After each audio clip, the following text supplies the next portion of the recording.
In the hustle and bustle of airport activities, it is important to realize that you serve a diverse range of clients. When you have completed this training session by the National Council for Persons with Physical Disabilities, you will be aware of the needs of people with mobility impairments and how you can be a part of making their experience of air travel more enjoyable.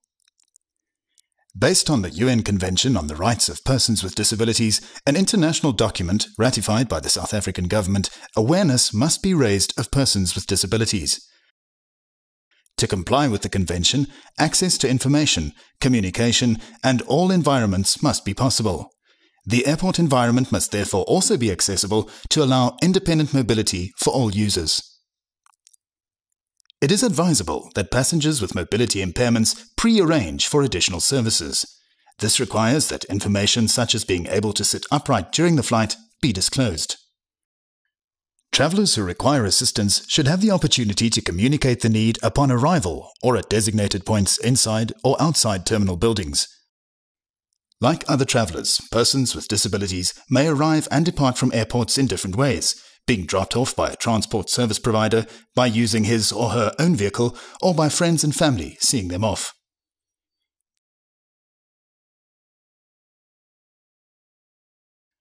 Asking the traveler how he or she prefers you to be of assistance in a specific situation is important.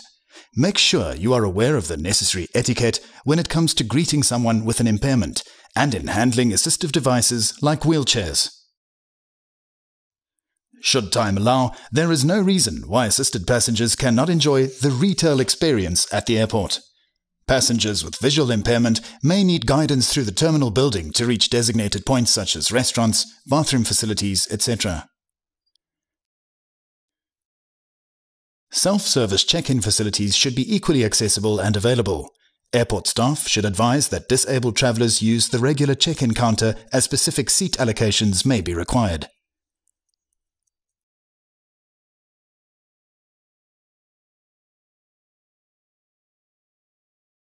From the check-in point, staff should accompany the travelers to the assisted passenger waiting area until it is time to move to the security checkpoint. Staff members who accompany the travelers from this waiting area should introduce themselves and explain their service, as well as ask if the passengers have specific requirements.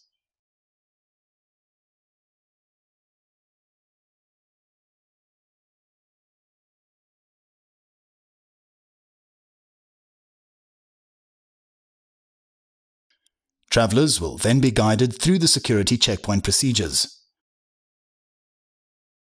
Staff members at these points must make sure that the travelers understand the procedures and are aware of what is expected from them, such as producing boarding passes and being body searched.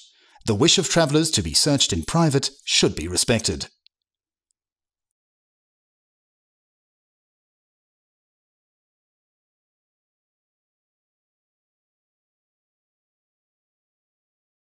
From the security checkpoint, travelers using wheelchairs are escorted to the Passenger Assistance Unit, PAU.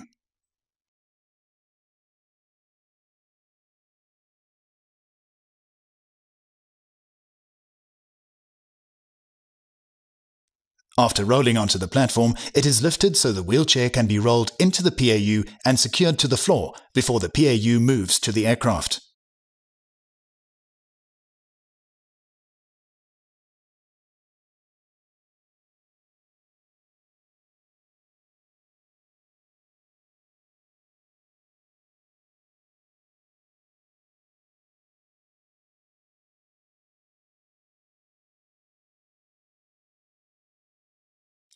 Once the PAU has come to a complete stop, the most suitable chair, either slipper or high back, should be used to transfer the passenger from the PAU to the assigned seat in the aircraft.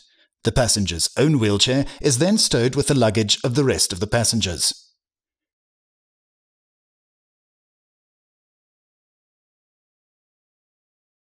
Take care to avoid injury to both the passenger and the support staff during the transfer of the passenger.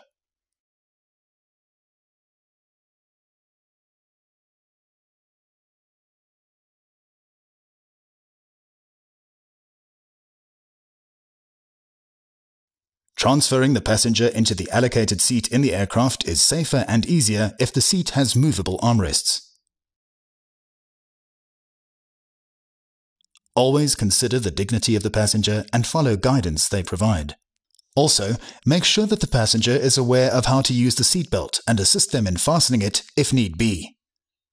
Take care that these passengers are seated before other passengers fill the cabin. Also remember that guide dogs must be allowed on board with the passenger. Like passengers who use the PAU, passengers with visual impairment are to disembark after other passengers have left the aircraft. Passengers with visual impairment embark and disembark the aircraft at the same entrance as people not making use of the passenger assistance unit. For passengers using a wheelchair, their own wheelchair should be available as soon as is practical upon leaving the aircraft. The continued guidance of passengers with visual and mobility impairments through to the carousel up to the point where they reach their next means of transport is essential. Encourage the passenger to give feedback on their experience at the airport by completing the necessary customer satisfactory form. Thank you for considering the needs of travelers with impairments. A golden rule is to be guided by the person with the impairment, and when in doubt, ask the person how you can be of assistance. Thank you for watching this DVD made by the National Council for Persons with Physical Disabilities. For more information, visit www.ncppdsa.org.za.